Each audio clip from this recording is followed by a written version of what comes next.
Selamat pagi Bapak, Ibu, Opa, Oma, dan seluruh saudaraku yang baik. Segala puji, hormat, dan syukur kita panjatkan kepada Allah. Kita masih bangun pagi ini dan mencecap kebaikan Allah. Firman Tuhan yang direnungkan diambil dari Kejadian 3 ayat 10.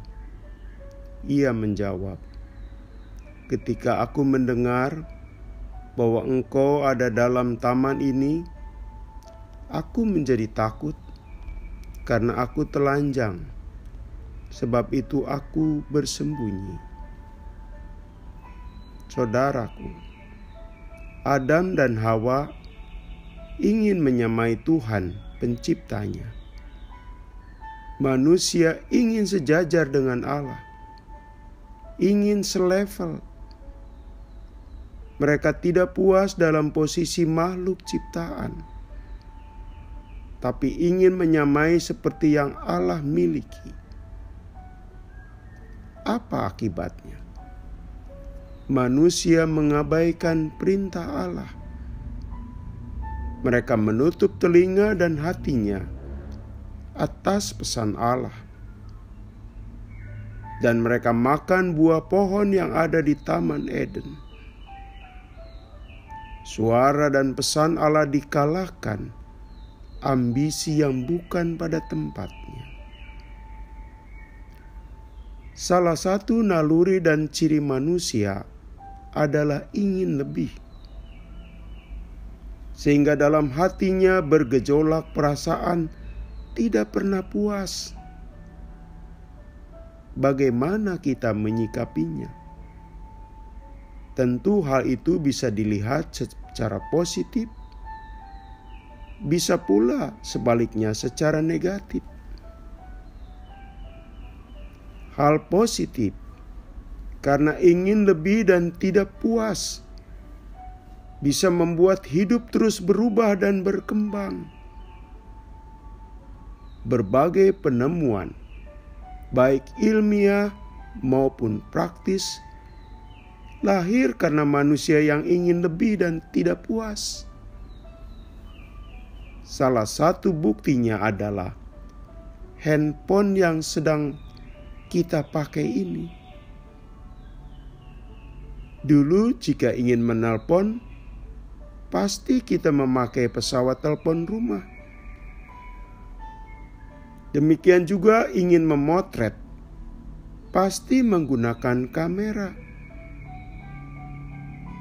Sedangkan jika kita ingin mengirim surat, ya kita menuliskannya di atas secari kertas, lalu dilipat, dimasukkan ke amplop, baru dikirim ke alamat yang dituju, memakai jasa perusahaan pos.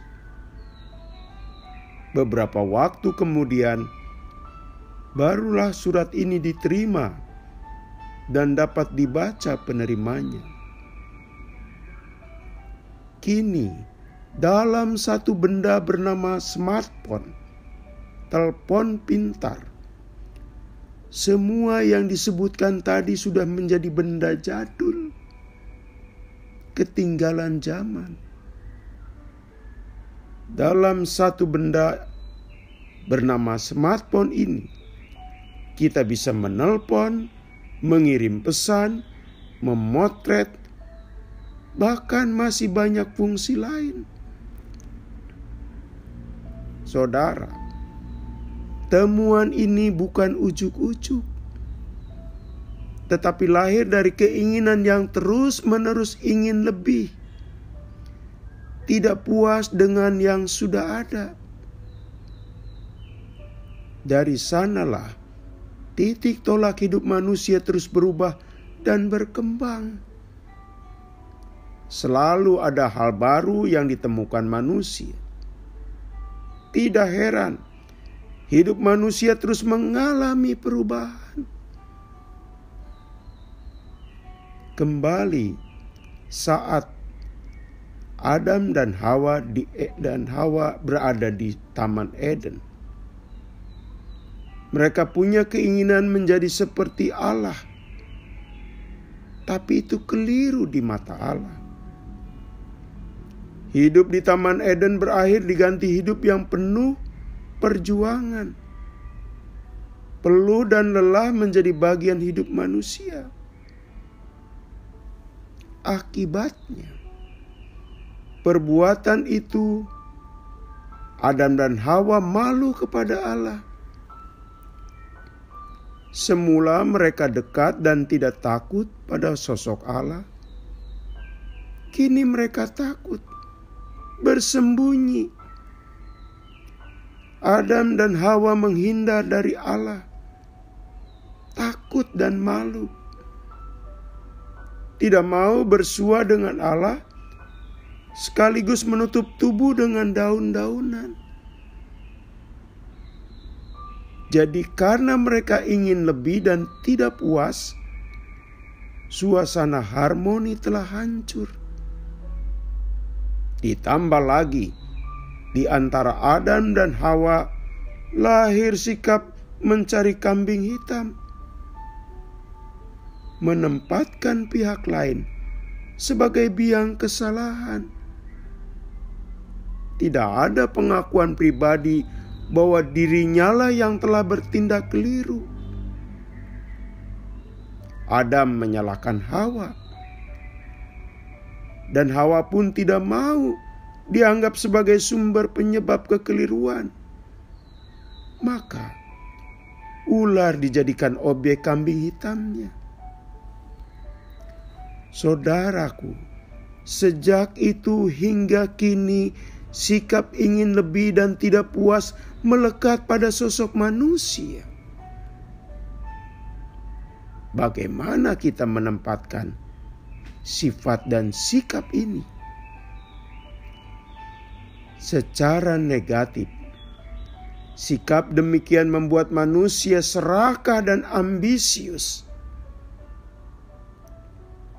Kita akan menjadi orang yang serba cerewet, tidak bisa bersyukur, rewel, dan membuat orang jengkel.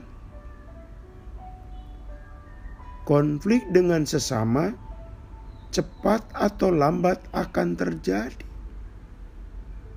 Karena orang ambisius berani melakukan apa saja demi memenuhi keinginannya. Tapi ada sisi positif terkandung dalam sifat ingin lebih dan tidak cepat puas. Tanpa sifat ingin lebih dan cepat puas, hidup kita akan monoton. Dari waktu ke waktu begitu terus, membosankan. Sarang burung dari sejak saya kecil hingga usia tua, ya bentuknya begitu. Terbuat dari ranting, semak dan daun-daunan. Tidak berubah. Bandingkan rumah 50 tahun lalu. Kemudian lihat model rumah sekarang. Wow, macam-macam. Ada gaya Romawi, etnik, modern minimalis, dan pasti esok terus berkembang. Dari mana itu dimulai, saudaraku? Jawabnya, inovasi manusia. Dan itu pasti dimulai dari sifat itu tadi. Ingin lebih dan rasa tidak puas. Kita berharap, saudaraku, semoga energi ke arah positif yang kita miliki,